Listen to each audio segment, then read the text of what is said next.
The Quiet Amish Bachelor. Copyright 2017 by Samantha Price.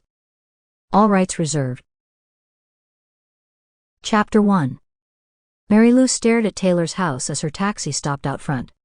It certainly was grand. She'd heard that the girl her future brother-in-law was involved with was from a wealthy family, and whoever had told her that hadn't been exaggerating. Even though Mary Lou was marrying Jacob in a few days and should have been concentrating on her wedding, she figured the greatest gift she could give Jacob and his family was to reunite Timothy with his estranged girlfriend, especially considering that Taylor was carrying his child.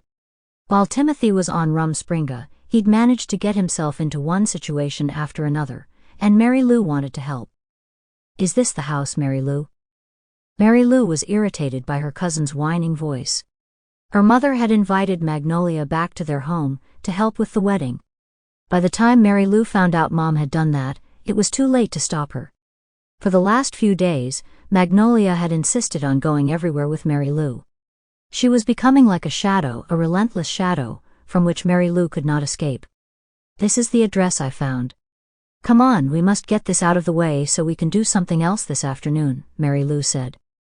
"It looks very opulent, like a palace almost." "Yeah, all the houses around here are like that if you hadn't noticed." They both got out of the taxi, and once Mary Lou had paid the driver, Magnolia said, "I don't know why you're wasting our time. It's disgraceful what he did, and he's an embarrassment to his family." Magnolia shook her head. "Timothy got this girl pregnant, and I don't know that you should be sticking your beak in where things don't concern you. It's his problem and he should deal with it and clean up his own mess." Beak. Mary Lou was tempted to point out that with Magnolia's plain looks she shouldn't be calling her nose a beak, but Mary Lou had turned a new leaf and was doing her best to be nice to others. After all, God had blessed her with the nicest, most handsome man in the community, so it was her duty to be uplifting toward people, even Magnolia. "For your information, Magnolia, Timothy will soon be my brother-in-law, and it won't be an embarrassment to the family when Timothy marries this girl." "But she doesn't want to marry him. She's not going to change her mind because you talk to her." "That's not the point, but yes, you're right, that's what she said. You're forgetting that people change their minds all the time. I have to try something." Mary Lou had no idea why her mother thought Magnolia should stay at their place before and during her wedding. The worst part of it was she had no choice but to have Magnolia tag along with her everywhere she went.